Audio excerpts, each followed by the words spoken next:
Oke, assalamualaikum warahmatullahi wabarakatuh. Kembali ke Galaxy Channel, dan pagi ini kita sudah berada di wilayah pantai Tanjung An yang merupakan bagian dari bilangan pesisir Pulau Lombok yang ada di bagian Lombok Selatan tepatnya ya. Baik, jadi bagian dari Kuta Mandalika. Nah, berhubung kita sedang berada di pantai, dan saat ini kita akan coba membahas salah satu konten yang terkait dengan playlist etnik Sunda kecil, yaitu terkait dengan benda-benda yang sajam-sajam senjata tradisional yang banyak beredar di wilayah Nusa Tenggara Barat, yang mana saat ini adalah kaitannya yang dibahas dengan jenis senjata tikam yang berasal dari wilayah Sulawesi, yang kemudian kami dapatkan melalui jalur keluarga dari keturunan Sulawesi, lebih tepatnya di Pulau Selayar, yaitu sebilah badik yang tentunya biar lebih mengikuti kondisinya ya, terkait dengan air, laut. Suasananya seperti ini. Jadi belakangnya ada di lokasi pantai begini ya. Oke, kita langsung membahasnya. Yuk.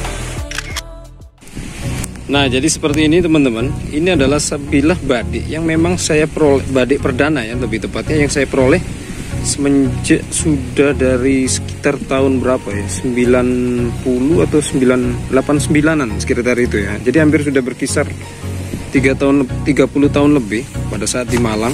Jadi ini berangkat pada awal ya sebagai kita Sulawesi yang campuran ya, atau lebih tepatnya apa ya, Sulawesi diaspora. Tentunya memang awal-awal itu masa-masa saya remaja lebih berusaha untuk lebih mengenal lagi, karena kita hidup di Jawa. Lalu seperti apa sih, karena memang badik sendiri itu sudah menjadi satu fenomenal yang menarik untuk saya pelajari pada saat itu. Cuman permasalahannya tidak punya, meskipun di beberapa rumah di nenek yang di Jawa sana masih ada beberapa jenis senjata yang terdapat di rumah gitu ya, dipasang-pasang. Cuman seperti halnya kami kalau masih umur-umur segitu mungkin masih dianggap tidak layak menyandang atau untuk sekedar pegang-pegang, karena mungkin dianggap masih labil untuk terkait dengan kepemilikan senjata tajam.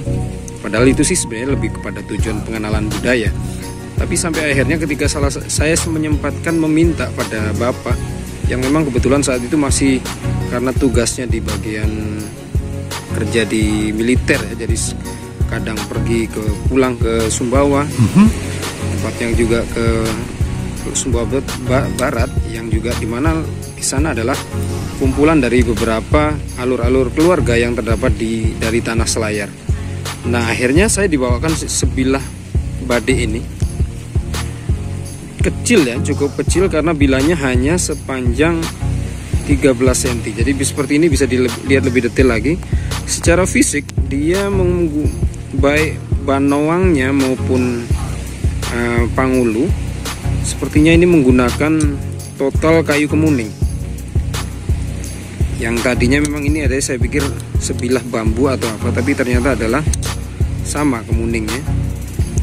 Adapun pengikatnya ini hanya upaya mandiri saja. Waktu itu hanya menguatkan karena bilahnya ini di sini sempat mengalami lepas, patah, dan tidak ya, karena agak sulit kalau mendapatkan tukang yang untuk perbaikan di wilayah-wilayah kita di Sumbawa, tidak seperti halnya di tanah Sulawesi sana ya.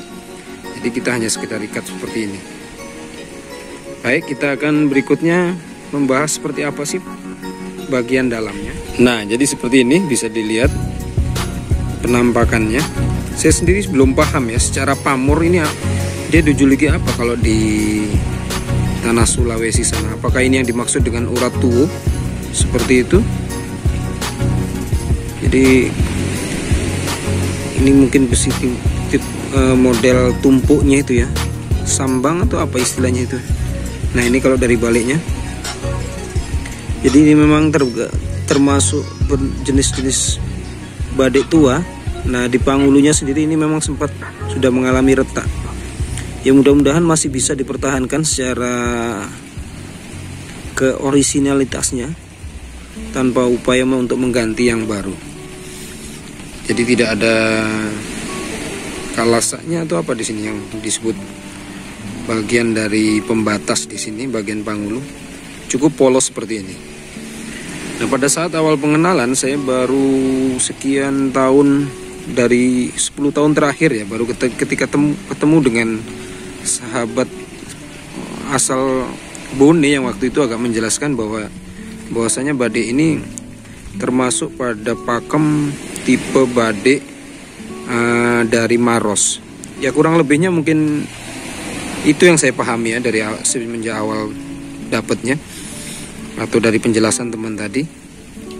Ya meskipun secara garis keluarga yang ada dari keluarga bapak, kami adalah garis keturunan dari Sulawesi di Pulau Selayar ya, atau Silaji kadang-kadang kita sebutnya. Nah, seperti itu, cukup unik ya.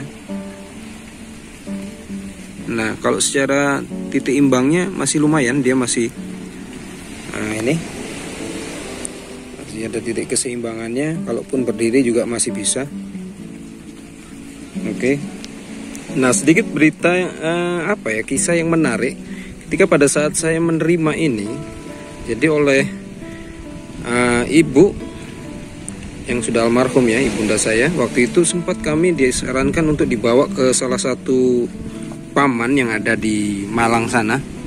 Kebetulan beliau ini adalah sedikit punya ilmu tentang tayuh ya, atau menayuh, atau istilahnya apa ya, terkait dengan membaca dari riwayat yang dikandung dari sisi historisnya ya, dari sebuah badik yang sedang ada sekarang ini.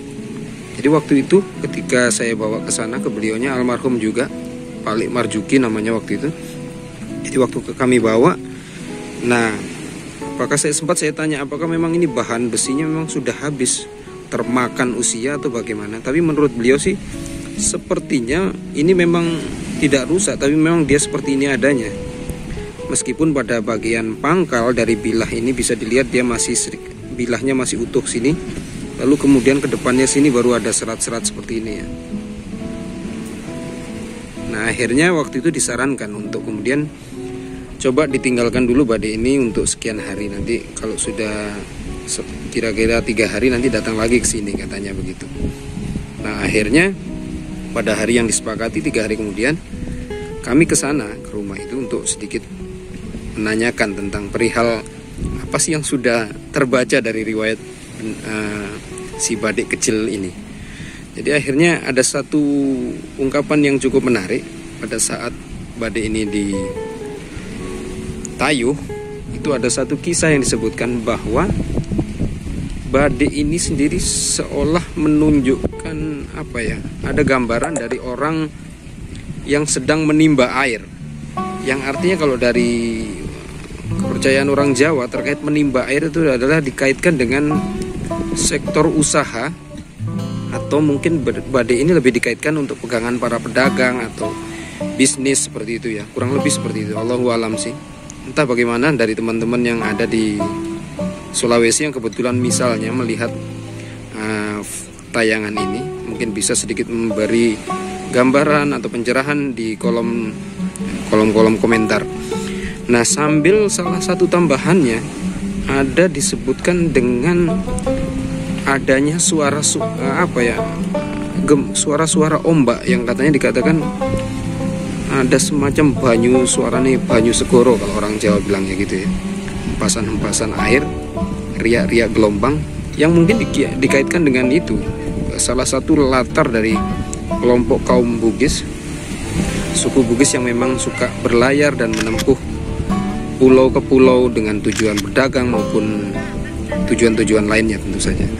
Dan ini menjadi satu catatan yang menarik semenjak itu, dan kelak di kemudian hari saya akan menambah beberapa koleksi dari beberapa keluarga ketika saya memutuskan kuliah pindah ke wilayah Nusa Tenggara Barat, tepatnya hingga tinggal di Lombok seperti sekarang ini. Dan kiranya segitu kisah dari sebilah badik perdana ini yang saya terima. Kemungkinan pada saat-saat nanti kita akan sambung dengan cerita-cerita yang lain. Dan cukup seperti itu ya kiranya. Nanti kita sambung di cerita yang lain, dan tentunya dengan latar belakang kisah-kisah yang menarik lainnya tentang perkerisan, pusaka maupun tosan aji, atau yang mungkin di tanah Sulawesi ini dikenal dengan polo besi itu ya. Salam budaya dan terima kasih sudah menyimak sampai sejauh ini. Mohon dukungannya agar bisa memberi satu konten-konten kreatif dan juga yang memberi sedikit nilai edukasi dalam terkait dengan budaya-budaya di ranah Nusantara, terkait background Sulawesi yang ada di tanah rantau, tepatnya Sumbawa dan Lombok. Salam budaya, rahayu, dan terima kasih sudah menyimak. Assalamualaikum warahmatullahi wabarakatuh.